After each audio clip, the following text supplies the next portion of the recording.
People, like, very often, they disregard my opinion because, like, oh, he's just like a mage player. He plays mage. Precisely, mother...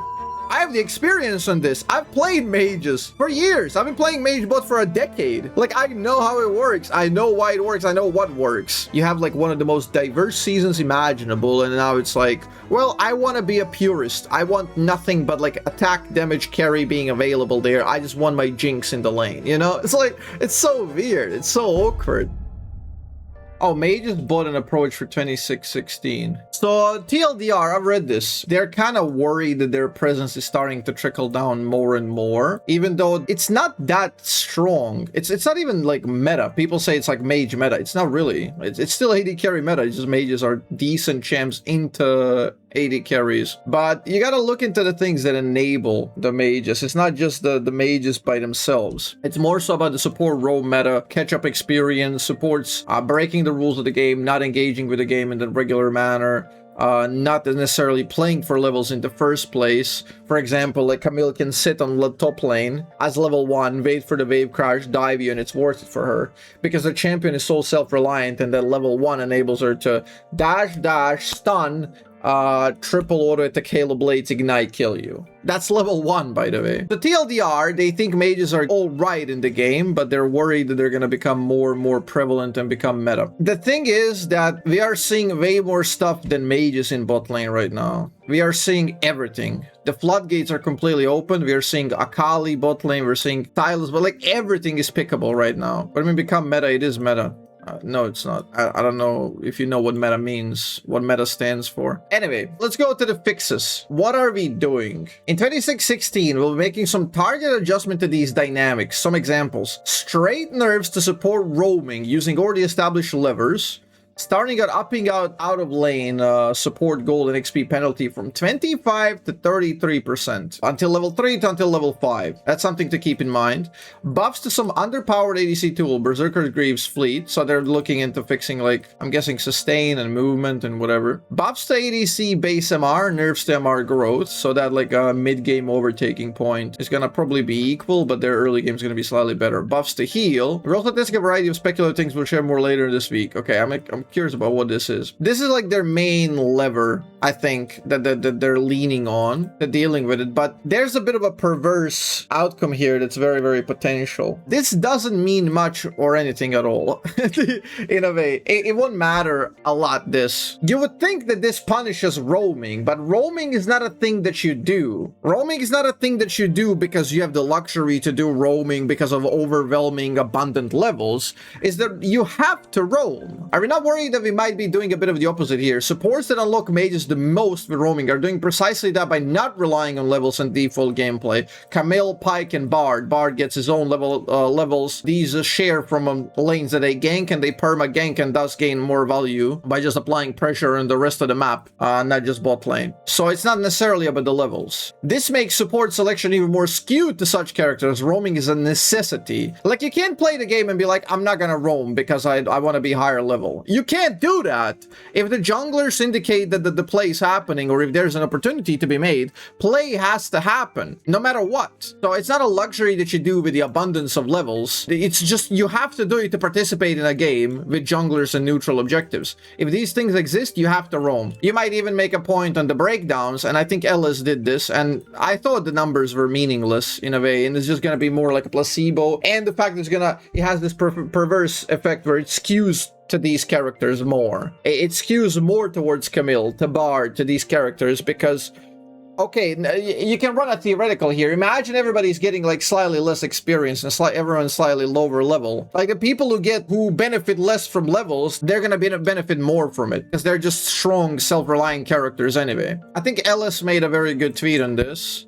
It's rather lengthy. I knew he would pick this up immediately. That's why I read it, because I knew he would understand the issue here. And now look at this. A lot of changes proposed here are essentially placebo. Stay with me, because it shouldn't alter the viability of decisions already currently being made for justification surrounding him. To better explain this, an issue occurs.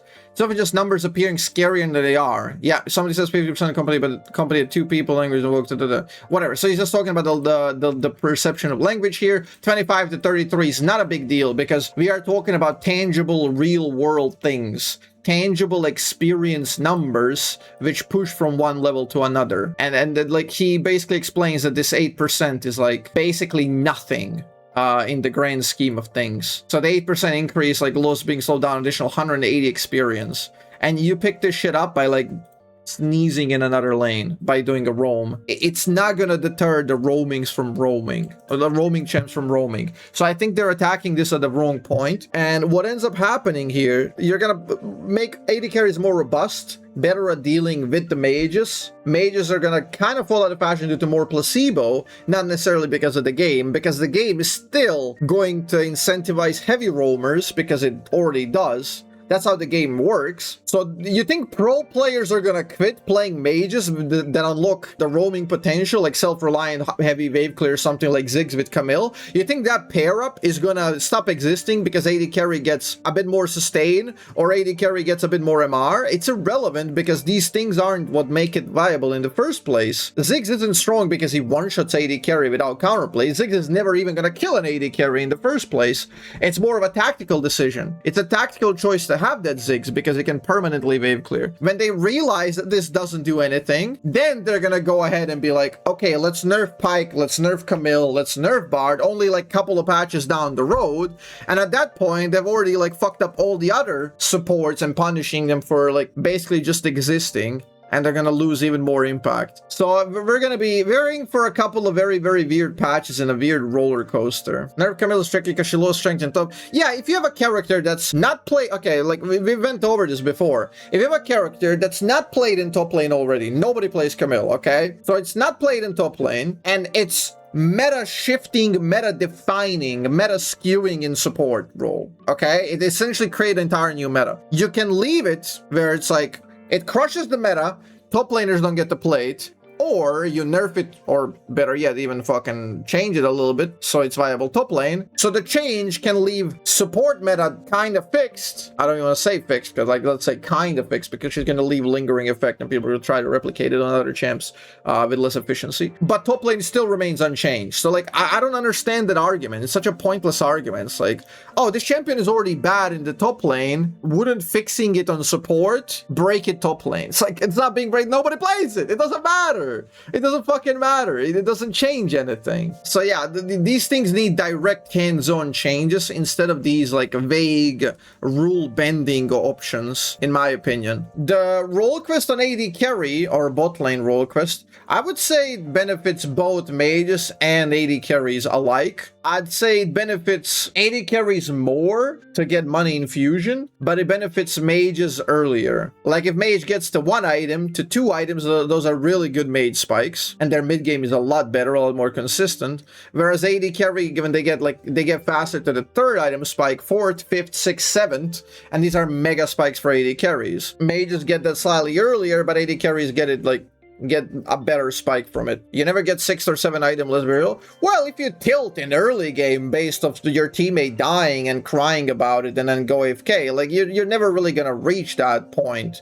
If you're gonna FF early, you're not gonna reach that point. I'm with you with this one. I agree that it's underutilized 6 or 7 item very often because people are crybabies and they don't want to play the game out. You're also undervaluing the ability to have 7th item slot. It's not just that you're benefiting from 7 items when you build the 7th item, it's you're benefiting even throughout the game because you don't have to sell your Doran's Blade, for example, in order to pick up a pickaxe. You can literally just get a pickaxe. You can get a pickaxe, you can get a longsword on top of it. You can buy a bunch of these crap components which really benefit you and give you immediate spikes because you have extra slots. Having an extra item slot is massive. It's super valuable. But may it still be good bot lane if they remove the quest? Yes. Undoubtedly, yes. People, like, very often, they disregard my opinion because, like, oh, he's just like a mage player. He plays mage. Precisely, motherfucker. I have the experience on this. I've played mages for years. I've been playing mage bot for a decade. Like, I know how it works. I know why it works. I know what works. Just just removing something like role quest is not gonna change Mage's bot lane. This is more about a public perception issue. Pros picked up on this like giga roaming strategy with Camille and the broken roamers, okay? So now you have mages that pair up naturally with it. It's just like the progression of the competitive meta. It's like people are constantly trying to one-up each other and figure out solution to the enemy solution. What ends up happening is people are starting to pick up more of it in solo queue, and it thus is becoming more popular. It's more of a perception issue. It was always like this. For the last couple of years, it was already playable. People just didn't play it. And funny thing, the meta, or like most efficient act available, is not always the most popular thing. Popularity gets very, very skewed. The mass appeal is not the measure of truth. A lot of people don't know about this, and you get this like tidal wave snowball effect where people copy each other and just get to this point. And I would just nip this in the bud and like nerf a couple of these egregious supports that are doing this, or nerf a couple of egregious AD carry mage or like bot lane mages that are making this playstyle very rough. And I don't really know which ones would be like heavily annoying in this case. I think you can nerf Seraphine. She's particularly annoying because when you play something like Seraphine, you don't really feel like you're laning. There's no counterplay. You could nerf Mel. People generally have a bad experience playing versus Mel, even though she's a low percent win rate champ. And tactically, she's not super valuable for your team.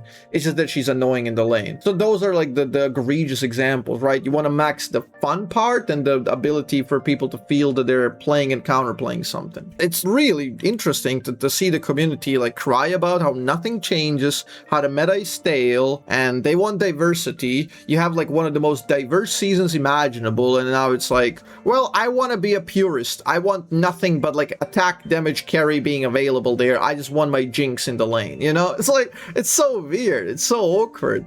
So yeah, like community is like very notorious for not knowing what it wants. And I like the Riot stance on this is generally like, we like variety. Yeah, we want mages or anything else to be pickable 20% of the time in bot lane. Yeah, we want weird shit to be pickable in top lane 1/5 of the time.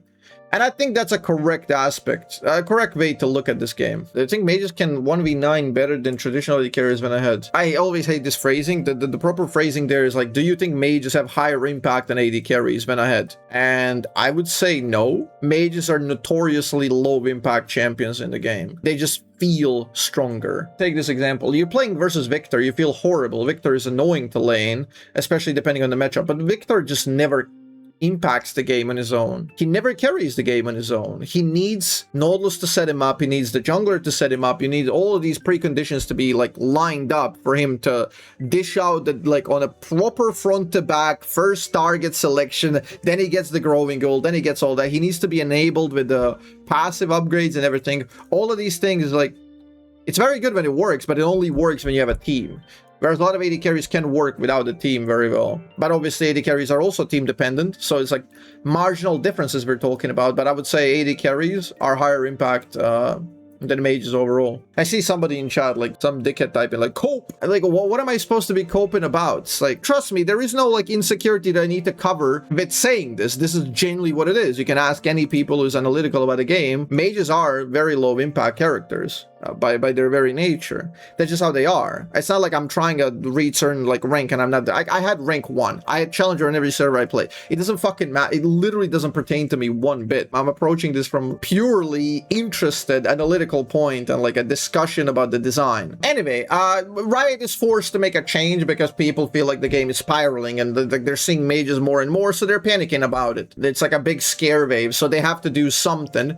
And I don't know if they're deliberately doing more placebo changes. So I don't know if they're like thinking about these things, that this might have a perverse effect or that these things aren't going to impact it that much. Are they doing this on purpose to be like, okay, we're just going to list off a bunch of like different changes and people are going to take the sum total of this as like meta defining, meta shifting, where maybe it isn't. But the charade won't last very long, I think, because pro players are again going to do the same thing and then people are going to copy pro players.